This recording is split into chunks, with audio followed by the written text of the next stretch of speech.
We tried to be a normal talk show once. Worst 2 minutes of our lives. The Kate Daly Show starts now.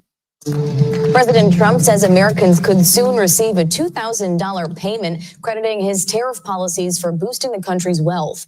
He called opponents of tariffs fools and highlighted record stock market highs and strong 401ks. Treasury Secretary Scott Bassett says that he hasn't discussed the plan with the president, and the payment could take different forms, like in the form of tax cuts or other relief measures.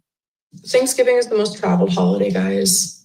We are already having such crazy delays. Every single flight I'm on is me just sitting there apologizing for the delay, people missing connection. Every single plane I'm on, and it's just getting worse. And this is hub to hub. My hub hasn't been awful, but it's getting significantly worse. And by the time Thanksgiving gets here, so all I'm saying is, from a flight attendant, don't fly. Don't fly. If you can take a train, take a car, do that. Don't fly. It's getting interesting. Welcome to the show today. Today's a Monday. Whew. I love Mondays, said no one ever in their right mind. But the one reason I do actually like Mondays and actually really look forward to it is to talk to Dr. Duke Pesta. So how are you, Duke Pesta? It's been a while, a couple of weeks. It's been a while. Nice to be with you. Yes. All that controversy, give it a couple weeks to drive down, right? Since our last conversation. Oh my gosh. Hey, it was a good one though. I have to say it was a good one. I enjoyed it. And I always enjoy a good debate. I always enjoy a good debate. So I actually really loved that show we did. And yes, there's been a series of things that have happened, and it's been a little bit. So I'm actually excited to hear from you today. We have so much to talk about today. And of course we have flying. Of course we have, because I know everyone's looking at Thanksgiving, coming up, and people are worried about flying. And then of course they're worried right now about flying. Then we have the shutdown. We also have the ongoing shutdown. Then we also have the $2,000 payments that we have to discuss. It might not be what we think, and just so much. And Erica Kirk still keeps popping up. So there's a lot. Where do you want to start? You want to start government shutdown? Oh, by the way, let me just give the number because I want you to join our conversation today. It is 435-680-2503. 435-680-2503. I would love to hear from you, hear what you have to say, because I know that you've got comments about all of this, and we're hoping to fill in a lot of these blanks and a lot of these things that aren't adding up, aren't making sense. Well, do they ever? I feel like, do they ever? Does anything ever make sense when it comes to government anymore? But let's start with the shutdown. We might as well start there. What do you think? I mean, there's so many ways we can go with this. Over the last maybe 3 months, ever since you stopped doing the local program and being on the radio, ever since you started in this venture, seems like you and I have been talking almost exclusively about the Constitution. Yeah. And over these months now, your couple of months anyway, I have taken the position, perhaps, not always orthodox, but may taken the position that what drives me nuts, of course, we must hold the Republicans and conservatives to the Constitution. I get that. But constantly the left is not doing it. And you don't see the equal screams and peals about it. I would suggest that what the Democrats did is really quite unconstitutional by shutting down government the way that they did it. Now, this will be interesting debate if it comes up, if people call in about this. Okay. But when you think about the way that the Democrats are handling this, it just screams. This is the self-serving leverage. One of the things that drives me nuts is about both parties, but especially about the left, as we're watching them now. It's tribe before country. Yep, the Republicans do it too, but they don't do it any extremity like you get from the Democrats. I remember during the previous administration, Biden, there were talks about Republicans trying to shut down the government because some of the things that Biden was doing was shocking. But at the end of it, they didn't do it. Right. They knew it would be bad for the country to do it. And so they avoided it. Meanwhile, here come the Democrats. And ever since this so-called fix was announced over the weekend, what are we hearing from the Democrats? We force the Republicans to talk about healthcare. This wouldn't have happened unless we shut the government down. You got Tim Kaine, the senator from Virginia, who's basically came out and said, well, I wasn't paying attention to the shutdown because I had an election to win for Spanberger in Virginia. You have an actual Democrat senator saying that he wasn't paying attention. It wasn't his fault that the Democrats shut down the government because I was too busy as a United States senator to try to get the Democrats elected in Virginia. Right. I mean, that's the kind of stuff that should get you immediately impeached, isn't it? Well, let's take a quick call. Hi, caller. You're on with Dr. Pesta. Go ahead. Hi, Kate. It's Kevin the Blind Montana Man. Hi there. On the radio. Hi I guess there. the internet now. You know, I've got a different viewpoint of this government shutdown. Okay. Perhaps, but I like the conversation. I think that what happened on Tuesday, I'm not so much upset with Donald Trump. I'm more upset with Mike Johnson, the way that this whole thing was handled. You know, he could have gotten people in there and said, listen, we're going to vote, and the first thing we're going to do is fund air traffic control. Vote that. It's an up or down vote. If you vote against it, I don't care who you are. We will smear your name. We will get your name out to the press. We will make sure that you're not going to win the next election. Okay. We're going to vote for SNAP. No, I know that there's a lot of debate on SNAP, but you can't starve a whole bunch of people just at once at the expense of a shutdown. We can definitely talk about SNAP, and we should reform it, absolutely. But you can't just, you know, even Ezra Taft Benson said, you can't just cut these programs overnight. You've got to have a plan in place. Okay, let's. I'm going to take you off, but we're going to have Dr. Pesta kind of address that. Okay, thanks so much, Kevin. I appreciate you. All right, let's go ahead. Thank you, Kevin, very much. But they did that. They didn't call everybody back and fill the chamber. But there were multiple times where they tried to do fixes for the military, fixes for SNAP. And among the 15 or so bills they tried to pass while the government was shut down, the Democrats rejected all of them. They didn't have to be in the room. They were talking about that. The Republicans came up with plans to get around those things. And they were told every vote went against them. And even when they were talking about fixes, they were told there's no way that's going to happen. So they tried to do that. I don't think having the senators sitting in that chamber would have done anything because they were talking about that. Trump and Johnson tried to come up with workarounds. And, you know, and so bad was it that you have a liberal judge, I think it was in Rhode Island, who told Donald Trump that I'm gonna tell you have to release the money for SNAP. Now, come on, a federal government judge telling the president what he can and can't do with money that's not there is ridiculous. Okay. And so, what I'm going back to the caller, those negotiations, they tried it. I don't know. The only thing that would have happened if they had butts in the seats in the Senate and the Congress is that they would have been hectored more by the media. They would have been in their office every day. Why aren't you guys doing this? I thought it was a great play by Johnson. I mean, you understand this. I mean, and I would love to hear calls and challenge me on this, but you can't let the Democrats have a hostage situation.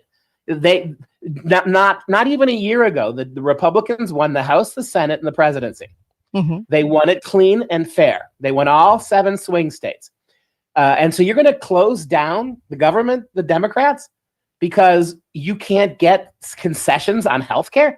You can't do that. There was no way the Republicans could have done anything without setting a horrible precedent. If they had said, okay, you win, we'll talk about it, we'll put a couple changes to make the Democrats happy, then you have government at the edge of a gun. You can't do it. So there was nothing. Johnson was smart. There is no way under any circumstances can we allow a duly elected government that controls all 3 branches of government, can't let them be taken stonewalled by a handful of Democrats. And I would have said the same thing if Democrats were in power trying to do that to Democrats. You can't do it. The precedent can't be set. So I think why have them there? Why have the Republicans there sitting there just to be bullied by the MSNBC crowds? Send them home. They can do more work at home than they can in a shutdown government. So I have no problem with that whatsoever.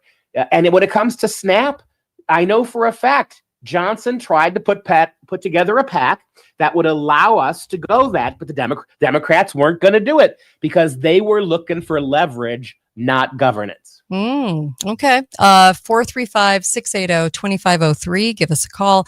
I would love to hear from you. 435-680-2503, 2503, I should say. And we'd like to get you in on this conversation. And any comments? You can also text as well. Yeah, it's the shutdown in 2019 was the longest one. It was 35 days. I think this one has exceeded that now, hasn't it? Yep, I guess 40 or more now. Yeah. And so it'll be interesting. Do you feel I got a sense from what was being written today that we're looking at the end of this probably by next week, but I don't know what you've read. Are you kind of feeling the same way? Yeah, I think it's going to be sooner than later, and probably not more, because now that they've conceded, the Democrats, and 8 Democrats have crossed the aisle, they really even can't go back now. I mean, it would be a bigger embarrassment. So this is going to happen. I don't know why it doesn't happen immediately, but they're calling everybody back to the chamber. I would be stunned if it was not done before Friday at the latest. We have so many unconstitutional things happening in our country. It is, it's difficult because we're at a state where we've enacted all of these things, and then it's how do you peel it back? How do you get back to the common sense of the right, of the rightful things that need to happen per the Constitution. And we're at a very difficult time because we have embraced so many things with 42 million Americans on SNAP. That's insanity. That is it's complete insanity that we're at that level. How many Americans? My gosh, look at the portion of Americans, 1 in 8. Is on SNAP, and no one's really questioning that. Everyone's questioning, they're going to be starving. I don't think they're going to be starving, but I think that you have look at the system. Look at what we've done over the years, and I don't see a whole lot of people looking at that.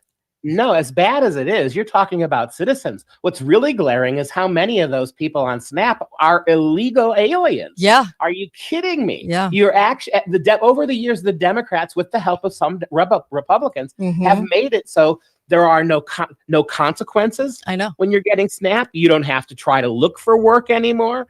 Now you have illegal aliens who are on the dole. And I saw a statistical, something like over 50% of children of illegals are getting our SNAP money for the families. Jeez, this is outrageous. Yeah, it is outrageous. Yeah, this is completely unconstitutional. Let's take Go ahead. Let's take a caller. Go ahead, caller. Yes, I have a little information and opinion and assessment on these subjects. Let's hear it. Yes. Getting back to your question, first of all, Kate, how do you get back there? Will you point out how Americans are being harmed and how prosperity is being harmed by what they're doing?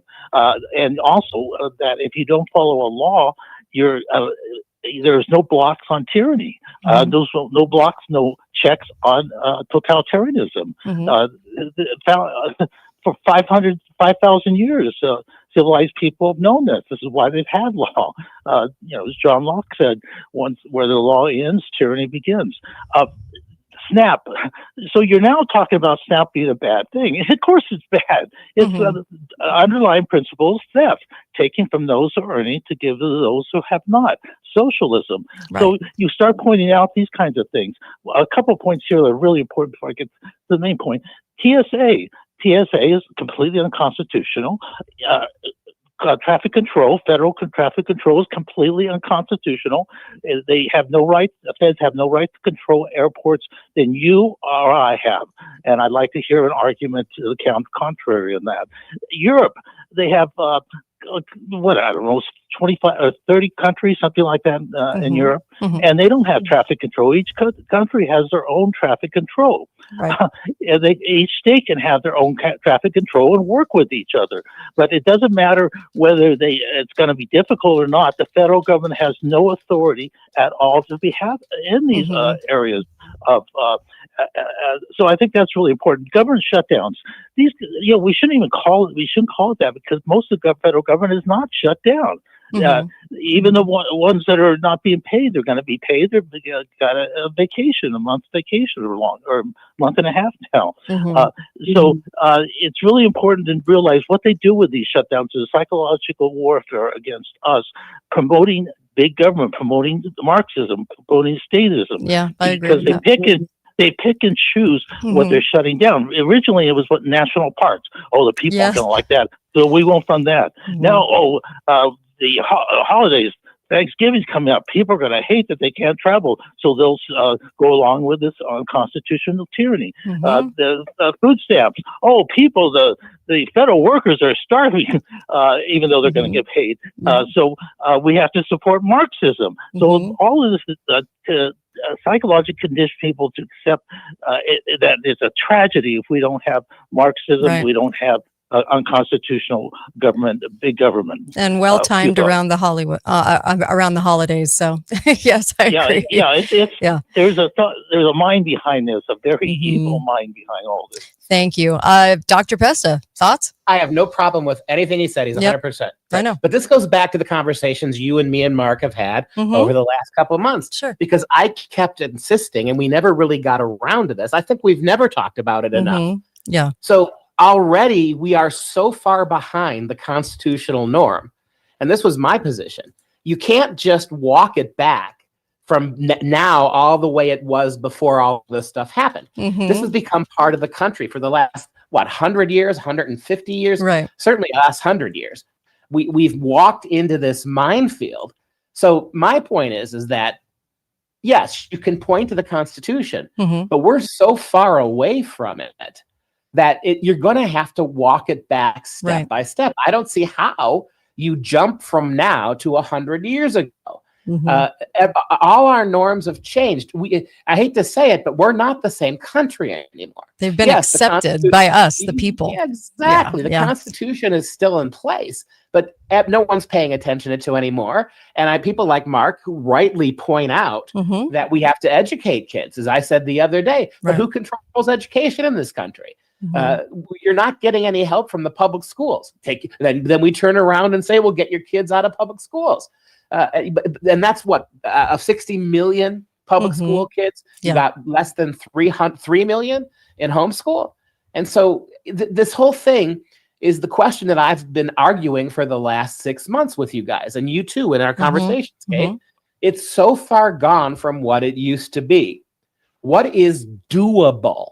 Right. I mean, what's the doable thing? And we came down on this last time you and I were together. Yes. You got to look at the local level. I agree with that. You got to look at the lower levels of government. Sure. Local and even to some degree county and state. But when you consider that in all the counties and in all the local areas, you have the same education system. You have the same problems.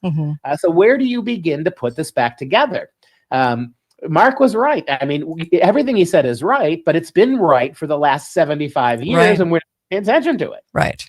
Well, let me ask you. You're one of the most eloquent. I don't know about that. when it comes to with a fix, how do you fix it? Well, you and I talked about the local, but how do you fix the local? Oh, this is so hard. I said last week, there comes a time when people have to realize that our elections are taken and that our elections are decided and we don't elect people anymore. And I really stand by that comment because I really do feel like people cannot understand that. They can't digest it. Okay. So number one, we keep thinking we're voting our way into something better, but I don't think that's the case. I think it's very selected. And until we have paper ballots, you can't fix anything locally or statewide or federally. So let's push that aside for a second. What's interesting right now with the headlines is we have the government shutdown in play. Okay. And this is happening to us. It happens. The threat happens all the time. And then of course we've had shutdowns before. And I always find it kind of of interesting that the answer to this shutdown is let's give everybody $2,000. And that hasn't changed. Obama, Biden, now Trump. I mean, we're always sitting there looking at $2,000. Why the number $2,000? It's odd to me, but okay. But $2,000, and it doesn't even look like it's going to be in a check. Besant is even saying that it's going to be in. It's going to be, relegated into, you'll see some changes in taxes or whatever. But we are so into a space. I was reading the comments on this $2,000 payment. Okay. And the comments were funny because a lot of people just don't like Trump. They've been trained by the media just to hate on Trump. Okay. And obviously when people do that, I get upset, not because they shouldn't, but because we're focused on the wrong thing. So when I'm looking at it, I mean, all they do is have these comments about Trump instead of looking at why they're saying this right now. Why do they want to give us this money? What kind of distraction is it? What are we really looking at here? We've got this shutdown happening. We've got all these problems with flying. We've got these $2,000 promise of a $2,000 payment. We were promised this $5,000 back when Trump got in. So why do they keep dangling these carrots in front of us? These very, very low amount carrots. And why are they going to do this? Why are they going to send this out? So there's a lot at play here, but obviously it doesn't look anything like the Constitution, of course. And I think you're right. And I think Mark's right. It doesn't, I mean, we're not even resembling the country that started with the Constitution at this point. Now it's still in play. They're still afraid of it, or they wouldn't have to make so many inroads around it. So we're still in a position where it is still in play to a certain extent, or they wouldn't have to go to so much trouble to try to change it, to try to incorporate things that can't be there, and they do it in very devious ways. But both sides are to blame. Both sides keep this theater and this nonsense going, in my view. So the Democrats versus the Republicans, I think it's all theater. I think they play off of each other, and they're only going to go one way. So you're not going to see a resolution by any one tribe, because they're both hell-bent on making sure this happens right now, especially with the holidays coming on. And I think it's very psychological. I mean, I don't know what you want to do with that comment, Duke, but I would, couple things I would say. Mark and I had a really interesting conversation about ancient Rome, you may remember. Mm-hmm. And this is what happened in ancient Rome. Right. How did you get to the point where you had Caesar as king? For about 120 years before Caesar, you had civil wars in which strong men gave money to the people. They conquered armies, and they took that money, and people like Marius and Sulla and Pompey and the whole rout of them, they just basically gave doles to particularly the poor people to vote for them. And so what you had was a situation where government was using money illegally to bribe people to vote for them.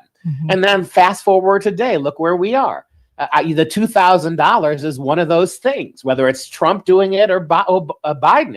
It's the same kind of thing. You're buying people off. And think about what happened when SNAP went down.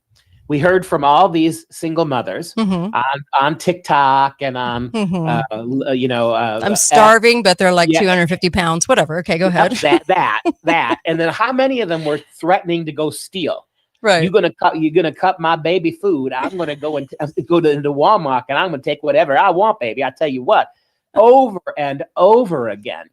And to me, the fall of America and the undermining of the Constitution is going to happen because of entitlement. People are entitled now to be on SNAP for their whole life, and every time they have another baby, they expect more.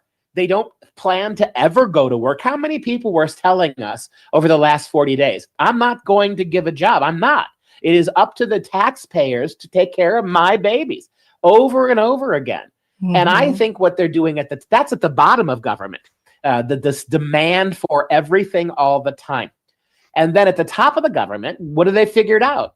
That if your baby mama gets a check for $2,000 and she's getting her SNAP, she's okay for the next 9 months. She don't care, right? Right.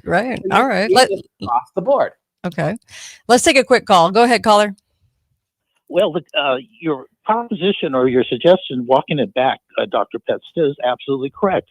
So we got to start walking it back. We're not walking it back. One way to walk it back is you stop voting for socialists, Marxists. The three biggest parts of the federal budget are the Marxism, socialism, and the debt.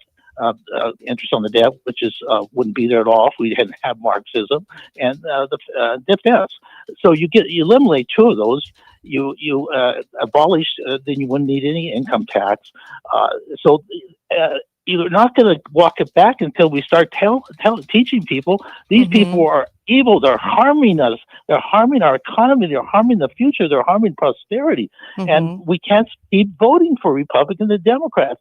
And they're not two sides, as you know. It's a uniparty. It's one side. I want to mention on state air traffic control. When I mentioned that, it doesn't even have to be state. It shouldn't be state. It could be privately handled. Transportation for thousands and thousands of years have been privately handled.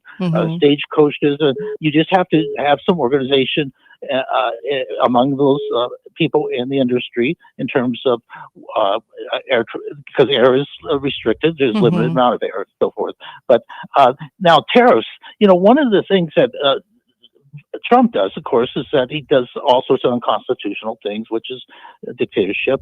He has all this revenue from his illegal tariffs that's come in. He could take that because that's not in the budget. He could take that and pay all the SNAP, the food stamps, and the air traffic controllers are still getting paid.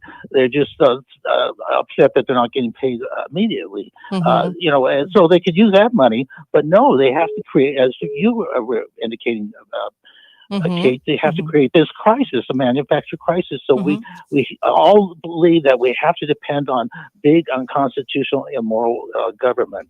So there's a few thoughts there. Alrighty, thank you. We're going to take another caller. Go ahead, caller. Go ahead, caller.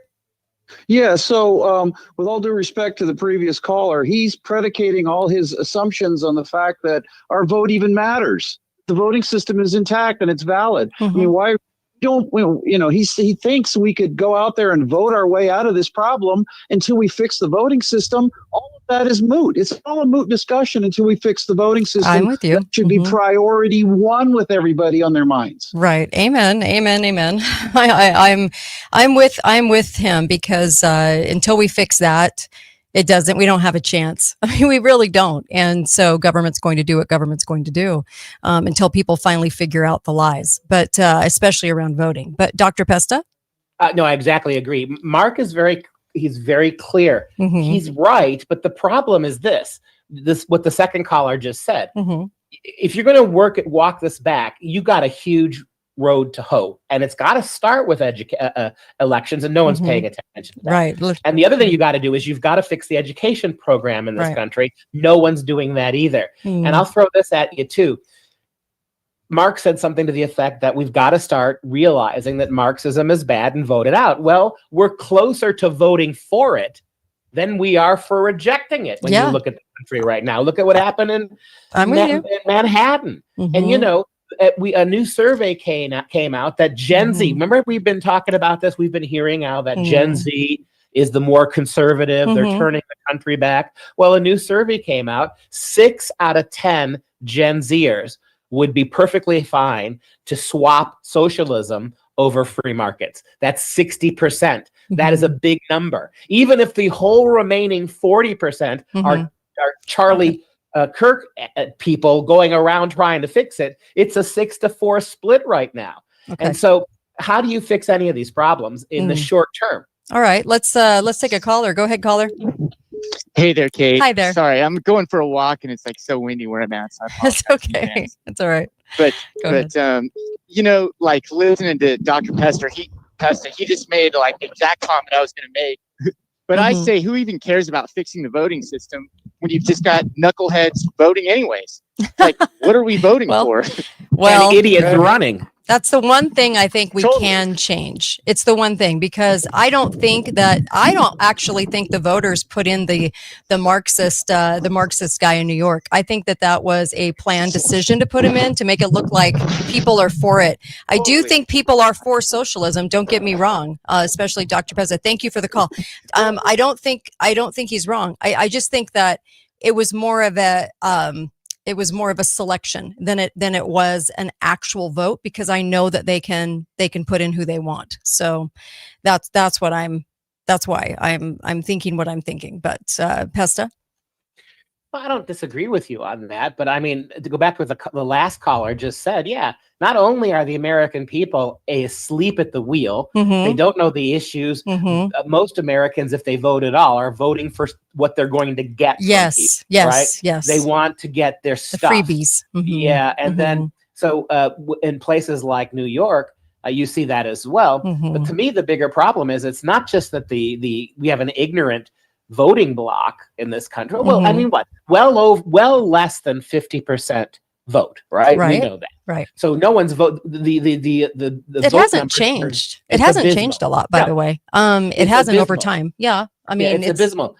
And then of the people who are voting, most of them are voting for what they want, right? And not for the country. Yes. And then you've got, on the other side, you got creeps running across the board. I mean, as the last caller goes, who are you going to vote for, right? Do you trust any of these guys? I mean, they're your local guy, right? You sit behind him. You voted for him for school board, and then you made him the mayor, and now he's going to go to Congress. What happens when they get to Washington? They change immediately. Yes. So these are really big problems. And I go back to what the founding fathers said. In order for this to work, you need an educated and a moral people. Yeah. And before the first thing they did was destroy our morality, right? Going back through the Great Society all the way. After post-World War II, non-stop assault on Judeo-Christian morality. The left has won that battle more than less. And then, and over the last 25 years, because the morality in this country had fallen apart so much, guess what happened? The education system got corrupted by the amoral progressives. And the founding father was right. If it is not a moral and not an educated people anymore, then there's only one thing that's going to happen. It's going to fall apart. Okay, let's take a caller. Go ahead, caller. Well, hi, Kate. Hi there. Dr. Duke. Hi. You claim, well, we all know that we have an uneducated population. Yes. And I'm pretty sure that those uneducated populations in New York City are going to have a very hard lesson to learn, since most of the businesses, the firemen, the police officers are now fleeing to Florida. So they're going to leave all the crazies. But all of the Gen Z people, right, who are turning to socialism, let's think about why that is. And I get that education is a big factor, but what about living experience? Because capitalism is failing them because it's not true capitalism. Whoops, I'm catching like every other word, kind of. Are you there? Okay. Yeah, can you hear me? Yes, go ahead. Okay. Anyway, so yeah, I'm catching every other word. Like you're missing sentences. So sorry, but call back. When you get into range, call back. Look, I understand. I mean, I know you do too, Pesta. We understand. Let's go ahead and take another caller. Hi, caller. Welcome to the show. You're on with Dr. Duke Pesta. Yeah, hey, it's me again. Hey I there. wanted to make a point. You said you were talking about the guy they put in there, Mondavi or whatever his name is. You know, it's funny that he's wearing that funny little hat that everybody seems to be wearing. And then his first order of business is about being antiseptic. I mean, come on. This guy's not a genuine Muslim or whatever he is. This whole thing is so contrived. It's a joke. Yeah. It all is. Thank you. You know, and then getting back to the Roman thing, if I could. Sure. I studied that as well. And it all gets debased, you know, like when you go from Tiberius to Caligula and all these guys, they were not self-made moral men. They were the offspring of people of, character. So it's just just like the leadership now, they're just so debased. And it's funny that everything coincides with, you know, the economic system. Like, just we're so over leveraged. It's done. Everything's coalesced for this perfect storm, and it's being done on purpose. Thank you. Pesta? Yeah, I'm really glad he brought that up. Now, the Romans he mentioned, Tiberius, Caligula, and then Nero, of course, they were all in the empire after the turn happened. And he's right. After the final civil war, Augustus became the first emperor. And what happened? There were no elections. Whoever was your oldest son or your favorite son, they followed, right? So Tiberius replaced Augustus, and he was a monster. And when he died, he put Caligula in charge, who was a bigger monster. But that was after the Republic became an empire. I would suggest, going along with what the caller just said, America isn't a constitutional republic anymore. It's an empire. And what are you seeing? The fruits of empire is crappy government, bad elections, unreliable voting becomes a signal, not a fact anymore. It becomes something that you do to placate your conscience, but it doesn't mean anything anymore. I would suggest that, going back to the Roman ideal, the constitutional republic has turned that corner, and now they're like they were, right? There was that intermediate period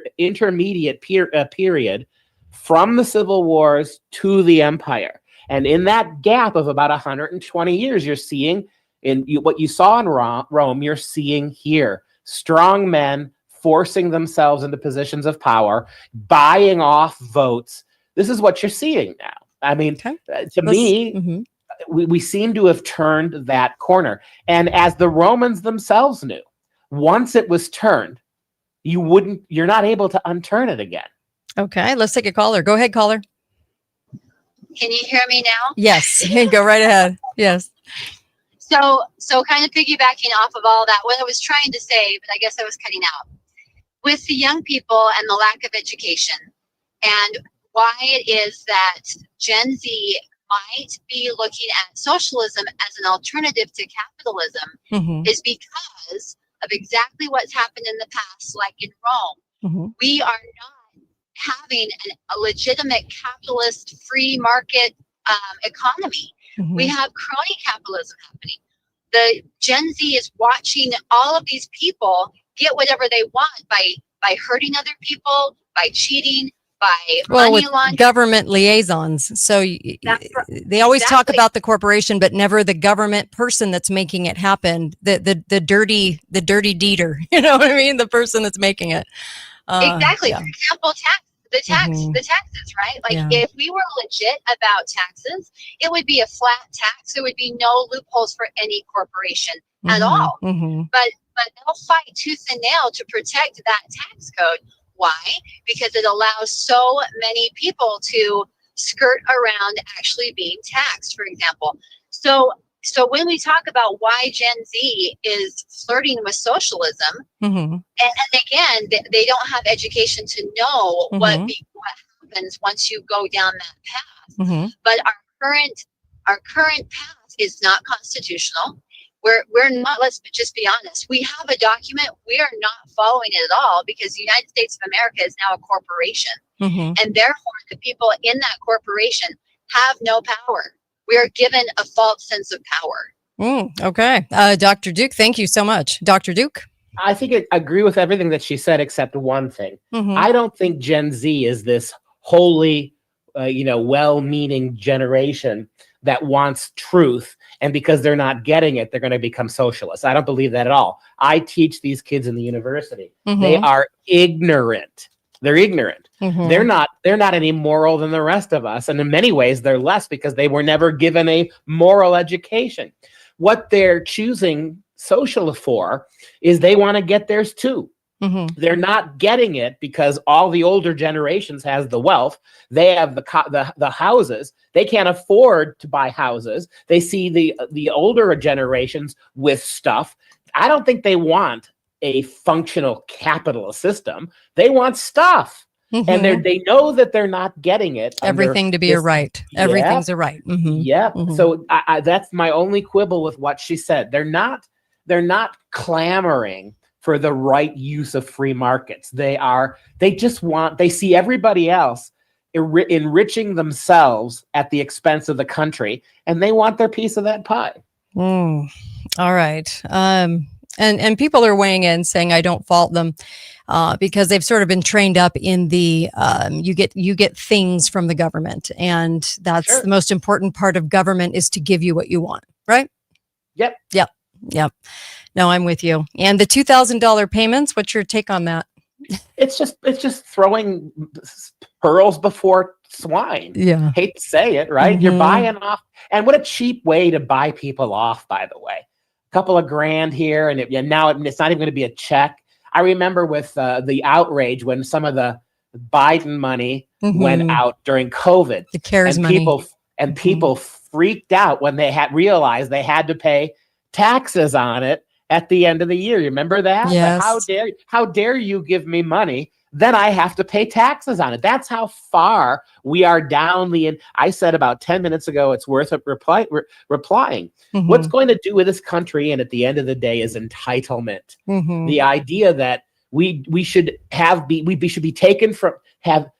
be taken care of from cradle to the grave, that if something's missing in our lives, it's not our fault, it's the country's. And we're voting now for who's going to give us the most stuff, right? Right. And that's really shocking. Under Obama, they did like $1,200 plus you got like $600 per kid or something stupid. Like, I mean, it's ridiculous. The amount's ridiculous. What they're doing, the whole thing is ridiculous, no matter which administration's doing it. So in the CARES money, I remember thinking, oh my gosh, what a big distraction for tanking the economy during Blovid. So, I don't know what to tell people on this one. I can tell you this. What's up? Once you're getting paid to do something, then you can never take it away. Yeah. Once you're used to getting a child credit on your taxes or be married people who get a break for buying houses, all that stuff never should have happened. But now that it's here, and now it's expanding. And it's interesting to me. Here's an interesting thing for me. Okay. There does seem to be now in this current shutdown, certainly from people on the right, are beginning to ask the question, why are we tinking around with a failed program like Obamacare? Right. Why don't we get rid of it? We're hearing that from Donald Trump, right? Get rid of it. Now, the question is, in this entitled country, can you get rid of Obamacare without replacing it with something worse? Because when it comes to that, Trump's a big government guy, right? Trump's not going to get rid of the Obamacare without trying to put something there. You just need to kill that thing, get rid of it, and figure out a better way. But what worries me is that the only discussion we're going to have here is not to simply kill it, but to turn around and find some bigger boondoggle at the federal level to try to handle these issues. Yeah. I'm seeing that with a lot of things. I'm seeing that with, what is pharma coming out with next to top what they just did to everybody. And, what happens next is usually worse. So what do we do? Think about the gall of the Democrats. We're happy to talk about the problems with the Republicans, but listen to the gall of this, right? So who was it that created, without a single Republican vote, they passed the Obamacare legislation. And when they set it up, they knew that it wouldn't pay for itself. They knew that. So what did they do? They put in place for the last 15 years subsidies, taxpayer money being hijacked to pay for this boondoggle of a medical care program, right? They knew this from the beginning. The Republicans knew it. The Democrats knew it. And it was the Democrats who put limits on them. We'll fund this through this year, through that year. And so now the Democrats shut down the government because of the limits on Obamacare that they themselves created, the Democrats, and then blame the Republicans for not stopping everything and agreeing to stop government until they got more extensions for their broken system. And all of that money they're talking about doesn't go to you and me. It goes to the insurance companies. Mm-hmm. That's how absolutely ludicrous all of this is. Yeah. And what? 90% of the media were on the side of the Democrats for this? Are you kidding me?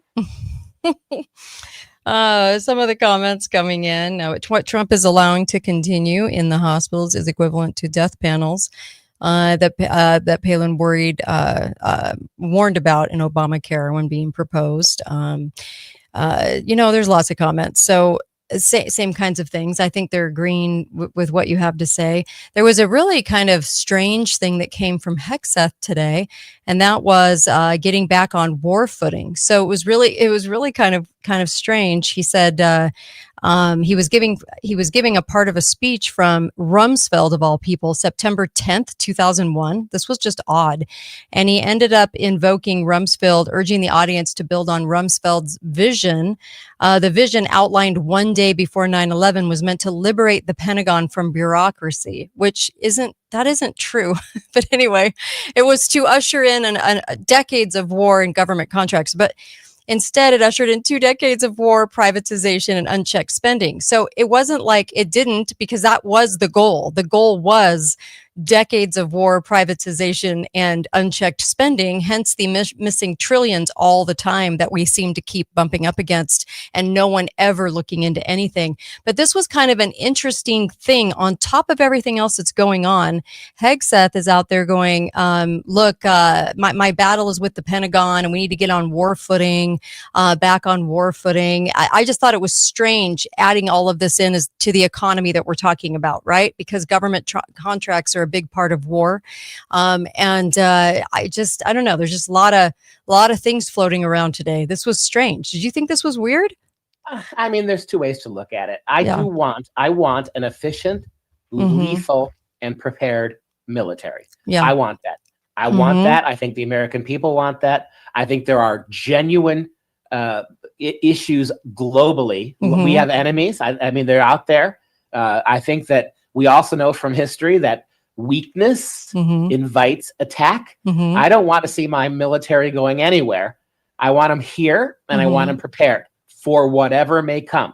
And on that level, this current government is meeting its enrollment issues, right? They're exceeding the number of soldiers they want. I'm all for upgrading military equipment and getting DEI out of the cadet schools. I'm happy for all of that. But again, at what point does that bleed over into overreach, like blowing up every time in the Pacific, right? Yeah, every time. So I mean, it seems like we can't have the one without the other. Okay. Let's take a call. Hi, caller. Hi, caller. Go right ahead. Yes, unfortunately, I'm a few minutes behind the show, but Obamacare, we really are mislabeling Obamacare because it's not been Obamacare for about 8 years. It's been currently it's Trump care. It was Biden care before Trump. It's been Trump care almost 5 years now. Whoever's the president, if it was Obamacare originally, of course, it wasn't just Obama, it was Congress that passed it, but it was the Obama as well, major role in it.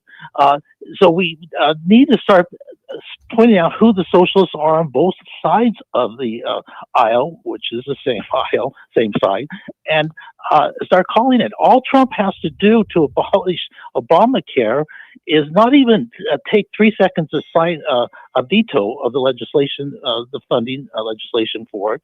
All he has to do is do nothing. Because after 10 days, when the bill comes to his desk, after 10 days, it automatically is vetoed. So I think that's really important on this. One thing, Dr. Pesta, the socialism goes way back in post-World War II. I mean, the New Deal was during Well, I think we all realize that. Yeah. And what I said was morale. What I said was morality. Yes. Was really ratcheted up. Yeah. The attack on morality after World War II. But you're right. Socialism goes long before that. We have over 21 trillion in spending unaccounted for since 2018. We have even more than that since 9/11, since pre 9/11. We have all kinds of issues and problems that are getting us to this point. So I don't see us solving anything, though. I actually see war in the future as a huge distraction to what's happening to our economy and what they're doing to our economy, what they're doing to capitalism.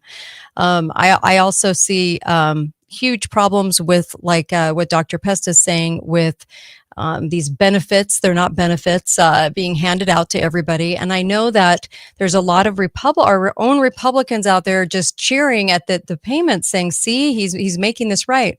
Both sides work for the club. They do. Well, that's the problem, right? Because the Republicans, you would think the Republicans know better, but they're also, they've come to the realization they'll never win an election again, given what the electorate is right now. They're never going to be able to win if they're not, what are they going to run on? The platform of taking more money away from people? It's just too easy to demagogue that. And you and I both know the people who are most likely to vote are the ones who are the most pissed off, right? That's what happened in Virginia and New Jersey, right? Right. They're pissed off because they think Donald Trump has taken things away from them. And for all that talk about these were going to be close elections, they really weren't. And why did Donald Trump win in 2024? Because people were pissed off about Biden. He kept giving the dole, he kept giving people stuff, but inflation was growing faster than the money they were getting. So they're pissed off. So if you're a Republican and you're running on the platform, I'm going to get rid of all this money, government for you. I mean, it might be the right thing to do, but good luck getting elected on that platform. I think it was way more selected than that. But let's take a caller. Hi, caller. Welcome to the show. Go right ahead. Hi there, Kate. Okay. I just finished reading an awesome book by Daniel Greenfield. It's called Domestic Enemies. The founding fathers fight against the left. I recommend everybody put this on their reading list because it traces back the movements of the Democrat socialist movement back to the 1800 election. Okay. Caller. 30 years. This has been a problem for two. Are you there? We're getting kind of every other sentence. Domestic Enemies by Daniel Greenfield. Okay. All right. We'll check it out. Okay. We'll check that out for sure. Thank you. Thanks. I think that what is going on is a lot more selected and a lot more planned. I mean, we've had this conversation before, Dr. Duke, so I know that I don't want to rehash all of our conversations. I just think it's so much more planned. And I think there always has to be these visual fake reasons and scapegoats out there, but it's always dragging us into the same end. And that is they're going to be doing a lot with the military, whether they're getting ready for war. Last year, I said we're going to be looking at more war because that is the easiest way for these people, if you want to call them that, to make money is out of a war situation. And so they beat that drum to get us ready for that. Is there a weakening going on to make it look like somebody could take us over? Possibly, who knows? But to me, it's just so much more of a selection process that's happening rather than the people crying out. Just like in New York, I don't think the people placed that guy in there. I think he was placed. I don't think that they had enough people that are that insane and anti-American. I do feel like we still have a lot of Americans in this country, but we are trained to think that a majority of the country is okay with socialism. I don't know that they are. And maybe in sneaky little ways, they don't even realize some of the things they like are socialism. But I think if you ask the average American, I think 90% of the people who claim to love socialism don't understand it. Probably. I see that at the university. They don't know. They don't know its history. They don't know how it worked. That's fair. They can't name any more than, I mean, they don't even know the Soviet Union. These younger people, they know nothing about this. So they were born when it was Russia. They know the Cold War may have been 1,000 years for them. They don't care. They don't know anything about it. Yeah, sadly. looking at all these the comments coming in and everything. What do you think's gonna? So Besant came out, Treasury that worked for Soros, by the way. That was Soros's main guy who was picked for the Treasury. You just can't make this stuff up, you guys. So he's out there saying that this money that everyone thinks they're getting will probably not really affect too many people. It's going to just affect us in tax cuts. The same things that have been ratcheted up, they're going to take away some of the things to make it look like we're winning something back. But it's not going to, that people aren't actually going to get paid. So you can take that for what it is. I mean, I don't know what else to tell people. I don't think they're going to get checks. I think Donald Trump got over his skis. He very often does. Mm-hmm. He saw that people were hurting. There was a lot of grumbling. And so his first thought is, let's give him money. Mm-hmm. Then he talked to Besant and others and decided, oh, that probably isn't going to happen. So usually what happens is somebody in Trump's cabinet walks back what he overpromised. And that's probably what's happening here. I don't think they're sending out $2,000 checks to anybody. Mm-hmm. And by the way, if they lower taxes on everybody, I'm fine with that too. But I think that Donald Trump, he reacts in the moment to the pain of the moment. And so the first thing that came, don't forget, he was before Biden took offer, he was sending checks out to Americans in COVID, right? Mm-hmm. So it's kind of who he is. But it does seem like perhaps, again, his cabinet walked back mm-hmm. where he kind of got ahead of himself. Yes, and they want us into the details of the tribes. So the one tribe does this, the other tribe does this, instead of looking at it as a whole, instead of looking at the trajectory of government as a whole. And so I think that's one of the biggest things to wake people up to, especially our youth. But I don't know that we're getting there, but we have to at least try.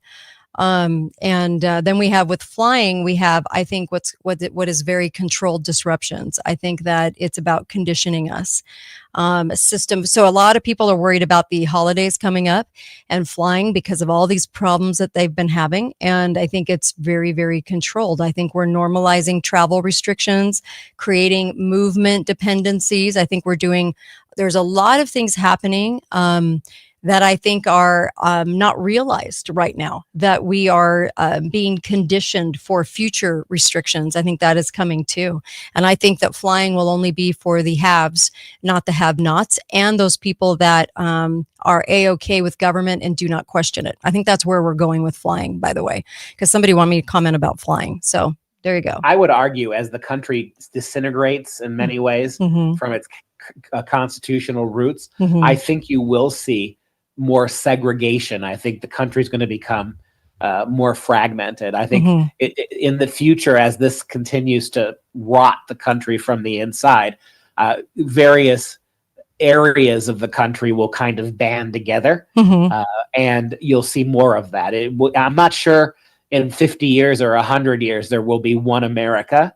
I suspect there'll be probably 12 or 13. Interesting. Yeah, mm-hmm. I mean, okay. Perhaps loosely held together by some kind of federal entity. Okay, but let's take a. Oh, go ahead. Go ahead. No, go ahead. Let's take a quick caller. Go ahead, caller.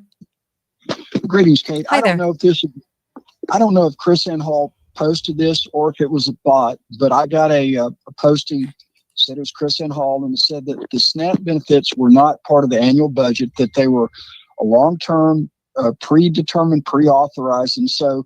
The fact is, they should have never had any delays. I don't know if you can check show. on that. Mm-hmm. They have to have something to argue about because they have to have something, tangible for the people to feel, so that you can get into the camps and then argue over what is supposed to happen. When in reality, it's it is not that at all, right? So anything to keep the two sides arguing the tribal speak, right? To a certain degree. You talk to me or the caller? The caller. Okay. All right. So the caller isn't with us. So, okay. So Pesta, do you want to take that? Well, I don't know. It doesn't really matter one way or the other. It wasn't the threat of the money. It was the threat. Mm-hmm. Basically, the Democrats ratcheted up all this to scare people. Mm-hmm. And what happened was they didn't win. there were even liberal outlets like CNN who had the testicles to actually talk to some of these Democrats and say, well, you guys said this was wrong. Here's a clip of you saying that 3 years ago. Mm-hmm. So it didn't work. They thought that this is where the Republicans have made some gains. The media is not willing completely to just ignore the Democrats anymore. They have to at least to pretend in some ways to be honest. And the conservative media is so ascendant that no longer can the Democrats and the media, the mainstream media, just lie to us. It's just not working. And so this was doomed, and it shows you how behind the time the Democrats are. The fact that they didn't realize whether they shut down the government for 1 hour or for 100 days, nothing was going to come of this. That's how badly they strategize. They're so behind. I mean, I never thought I would live to be in a position where the Republicans are outwitting the Democrats in social media. I would never have thought about that 10 years ago. But here we are, for what it's worth. Oh, any last thoughts? It was very strange to see Erica Kirk be given so much focus and speaking time at the ambassador to India's ceremony. That was strange, and they tried to make him out as best friends. I thought that was kind of strange, Charlie and him as best friends. But it was really weird to see Erica Kirk there. She's everywhere, and she's talked about endlessly, and the vice president kept talking about her in the meeting of the ambassador taking his oath. I thought that was really strange. Also, the ode to India. So there have been, as a segue, there have been things about India that I've really questioned, because if they're going to paint Russia and China as the enemies, does that mean that something else is afoot with another country? And I'd have to go with India on that. I think that they don't really want us looking at India very closely. And for what reasons? I'm still doing some homework on this, but it's just very strange that India never gets mentioned, but as a workforce or anything else. But what were your thoughts on Erica Kirk being there? Did you find that a little weird? To me, there's an obvious reason. I mean, she is the face of Turning Point, and Turning Point is the number one vessel, the only vessel the Republicans have to turn out young kids to the vote. So, I mean, you're going to see her through the 28. She will be perhaps the most front and center over the next for the 2028 elections. You're absolutely, and 2026, she more than anybody else, the Democrats' hopes depend on her and what that organization that Charlie set up there's something is going to be able to do with the young people. That's not going away. I just see Turning Point is completely hijacked, and I see that we've got now a new front man for Turning Point, and now it's the focus because they can get a lot of eyeballs on it. Everyone wants to hear from Erica Kirk because the media's told us everyone wants to hear from Erica Kirk. I just find it strange that she keeps popping up in all of these meetings. I mean, I would think she'd be home with her children, but okay. The other thing that is true, I mean, it's not, you can't pretend it wasn't true, is that Charlie's organization did turn out significant young people that made a difference in the 2024 election. I mean, whether he was compromised or not, a lot of young men in particular, including Black and Hispanic men, responded to whatever message they were trying to put out. Here's a comment coming in, by the way, on our previous topic. The scariest thing I've seen in social media is Christmas, or Christians think socialism is God's system. Socialism was never God's system. Oh my gosh. And oh my gosh. Have you noticed since women have been more and more given high places in churches, immediately those places become social places, not Christian places. It's bizarre. So socialism is forced, and we believe in Christians should believe in a voluntary.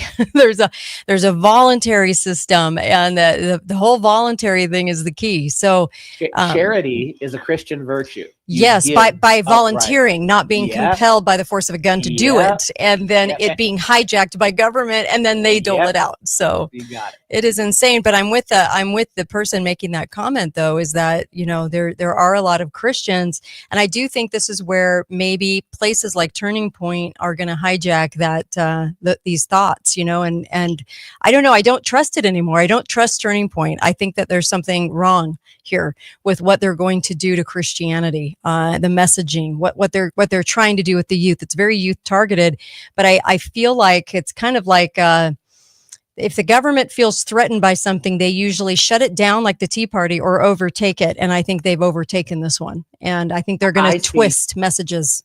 I see Gen Z in my classrooms every day. There are two positions on Christianity with Gen Z. Okay. One is we know nothing about it and we want nothing to do with it. And number two, it is an adjunct to socialism. That's the two ways that Gen Z sees Christianity in the mainstream, and neither one of them is very good. No, neither one of them is very good. Dr. Pesta, thank you for staying the hour. Really appreciate you. Any other final thoughts on anything? No. Thank you so much. And we'll see you next week. All right. Thank you. I really appreciate that. Really always appreciate him coming on and want to hear his thoughts. So I love that. And of course, I'll take a few phone calls if you want. Got no problem doing that. And then we'll end today's show. It's just, the whole Erica Kirk thing I thought was kind of bizarre. And I think her showing up needs to be talked about because you guys, it's just weird. I just think there's so much theater going on. And I am just so worried that people aren't seeing the theater, I guess. Maybe it's the reason I do the show is because after everything I've studied, after everything I've learned and done, there's just more theater than I think we care to realize in this country. And it was interesting, Tucker Carlson is CIA. I mean, I don't know how else to say that, but he is. I mean, on the right, we have a lot of people, but this was an interesting comment coming from Tucker Carlson. Let me give you this comment. Don't you think those are signs? I do. The main effort that the U.S. government has put into its disinformation, its lying on this topic, their main interest is in convincing you that the supernatural is not real. Why has that been so important for 80 years? For you to convince me the supernatural is not real. The obvious answer is, well, because they sort of know they're working for supernatural forces, actually. And I think that's probably true. I'm satisfied that I know enough, and I don't really want to know that much more. Because what I think I know is, this doesn't help me at all to know that. So that's a conclusion I've reached. I'm usually pretty curious. I've stopped being curious about this because I don't want to know anymore.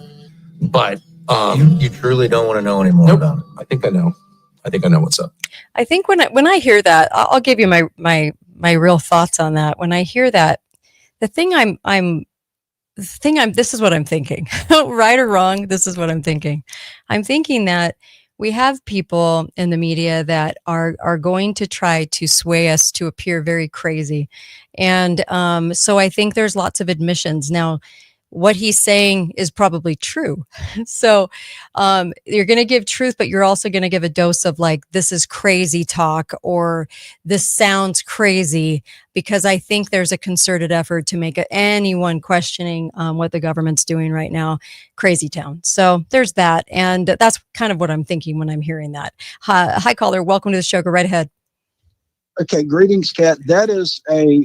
It's called a distraction. Number one, he crossed the line. He talked about the country that we're not supposed to talk about. And because he laid out so much damning information against that cabal that he had to throw a bone to poo-poo himself. In the media's eye, he's now fodder for saying that he's a nut job because he believes in whatever they want to spin it. But that's called self-preservation. That's what that was. Yeah. Thank you. Yeah. I'm with you on that. There's just a lot of mixed messages coming in, and the $2,000 is a distraction. Erica Kirk is a distraction from what's actually happening. And that is the movement toward digital ID. I think flying is a lot of that too. I think the flying problems, I think all kinds of things are only headed one way. Hi, caller. Welcome to the show. Go right ahead. Hi, Kate. Hey there. So, Tucker Carlson, I never really paid much attention to him when he was on Fox. And I think they let him go to give him credibility because he rushed off. He created his own site. And then all these people listened to, because now Tucker's credible now because he got fired. See, people put those dots together. Right. And I don't think that's the case at all. I think they just wanted him to continue to broadcast his nonsense because I thought he was nonsensical when he was on Fox. Mhm. So, I mean, that's my opinion of Tucker. Okay. And then the other thing I wanted to say was your comments last week regarding the camps and how I think that's dead on. I mean, it's amazing how many people have commented to me about, the homeless situation and we got to start doing something about it. I had a guy today comment about that. With what's going on in LA. So I think you're dead. There's just on that. People don't really see the real, what the real agenda behind it. There hasn't been anything coming from the homeless that's been some big threat, but they're acting like it. They're acting like it. Yeah. And usually there's always some other false, narrative going on to hide what they truly want to do. So for the future. So thank you. I love your phone call, by the way. Thanks. I'm with you. And, take a look at those, because those homeless camps become camps for all kinds of dissidents, people that they declare as dissidents and anti-government or not believing the government in the future. So that's why there's this concerted effort. It's same with mental health, concerted effort. You're seeing a concerted effort with both homelessness and mental health, so they can turn people into the new project for the government to do something to. And they have to do it in those ways, though. Otherwise, our good conservative base wouldn't accept it, right? They wouldn't. They would reject it. If it was for the true reason that we're being told. So you always have to look at, now, is there a really big problem? Is there a really big problem that they're solving? And not even that would be right or legal for the government to do. None of this is legal for the government to do.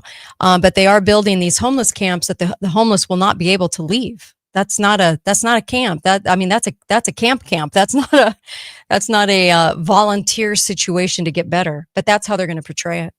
So we're not really looking at what the future brings. And I do think that both sides are hungry to get these things done while shoving really good distractions in front of our faces.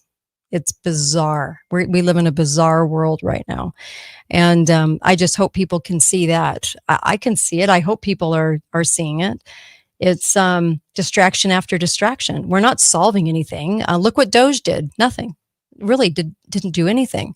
And we said that the day they were announcing Doge, it was like, you wouldn't include the people that are behind the New World Order if you were going to get rid of something. Legitimately toss government aside. They didn't get rid of any government, really. Incorporating a little more AI, they just didn't get rid of anything. So Hegseth's out there talking about the war footing and war machine. I don't know. I just think that there is a lot of scary places that we're headed. Doesn't mean that we can't educate, doesn't mean that we can't rise up, doesn't mean that we can't do those things. So always leaving with hope. Look, we were born for this time, and this time was going to get kind of crazy as far as the head games going on. And there's just as many head games in MAGA as there is in the far leftist creepy chatter that they do. There's the same extremism going on in both of those. And I'm not saying be in the middle. There's a lot of people out there that just want you to be in the middle to be in the middle. When I say look at both sides to see what the distractions are and to see the lies behind it, that both sides are controlled, that's different than being a moderate. So I'm not calling for anyone to be a moderate. I'm calling for people to awake to this kind of awful situation that we're in, to see government for both sides that it is, working for the same goals. And that's exactly what I'm seeing right now. I know you are too. Or you probably wouldn't be listening to this. We have a lot going on in government right now that is big distractions while we're solving issues. And if you'll notice, there's a lot of chatter all the time. There was today when they did the ceremony for the guy who's going to be the new India ambassador. Okay. And it was all about, we're working so tirelessly for you. We're working hard for you. We're doing everything. We are working around the clock, that it's almost harmful to us and our health because we're working so hard. No, that isn't happening. They're only working overtime to complete agendas. There's agendas on the back end. Whatever they're told, I don't know. I don't know what's in the hearts of some of these people, but whatever they're told could be a totally different reason as to why they're doing something. And I don't know. I don't know what they're told, but I do know that all of this leads one direction, and we all kind of know how the story ends if you read scripture, but it's all going in one direction. And I just would hope people would wake up to that at least. Kind of the games being played. It is a head game. It is a head game because we're pitted in tribes.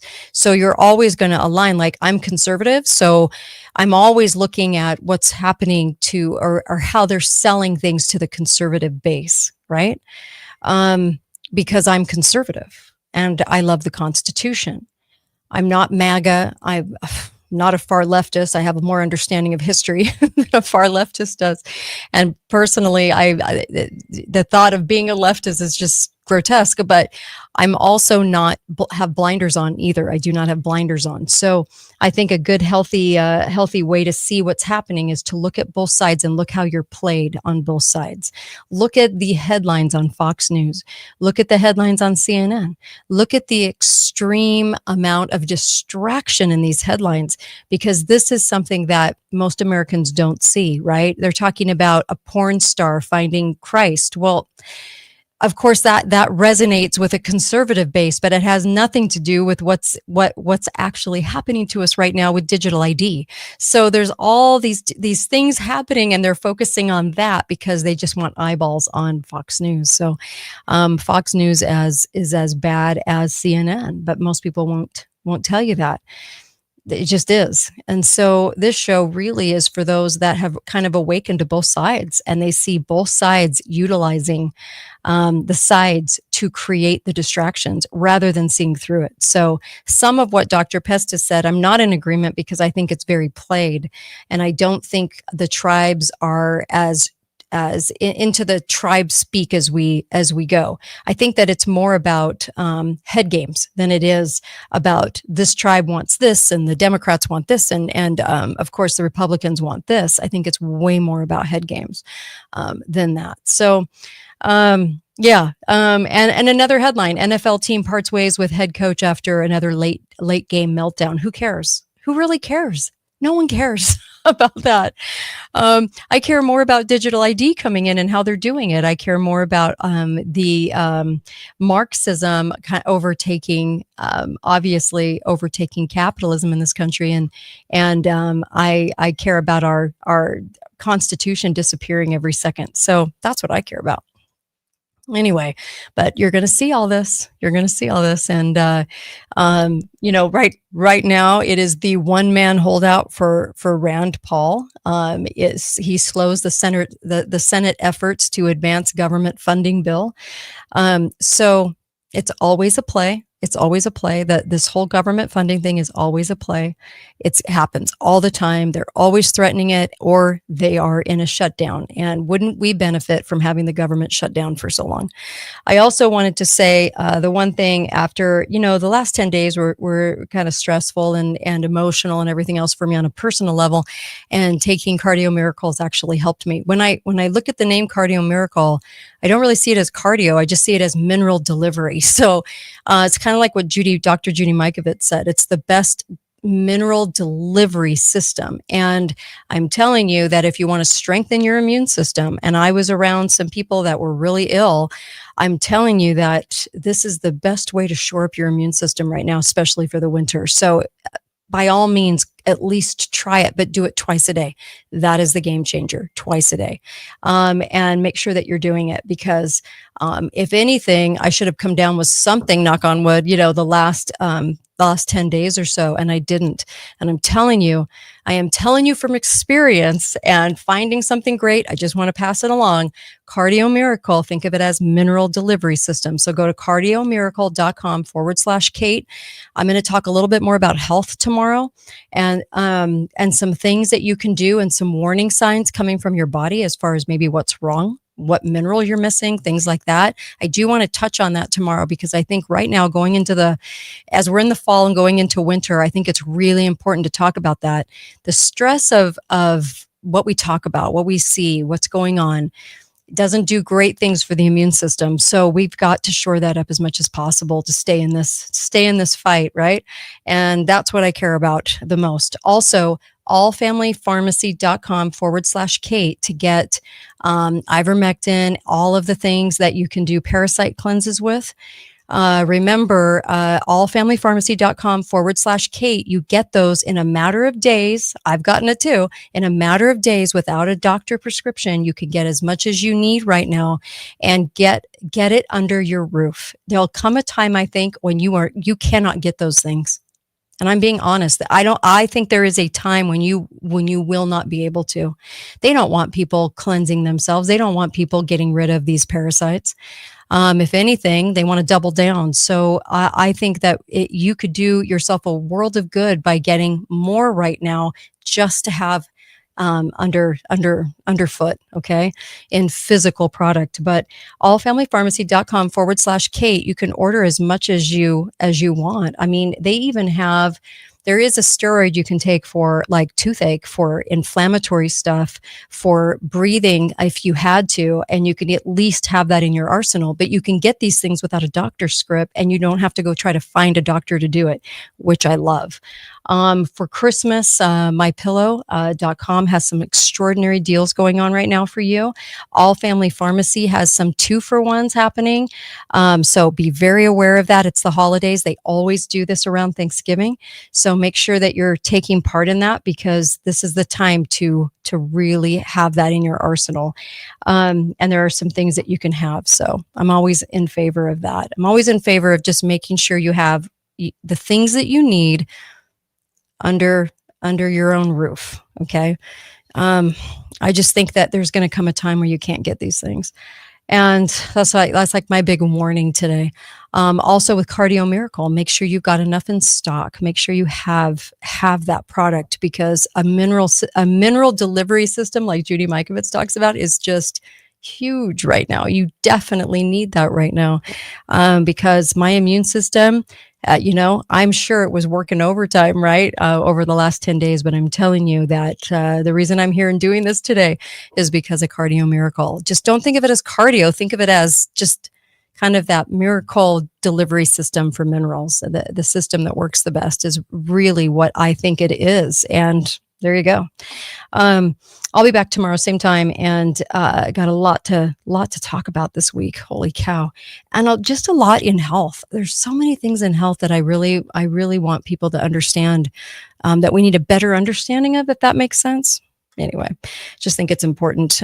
Be faithful, be fearless. Thanks for tuning in today.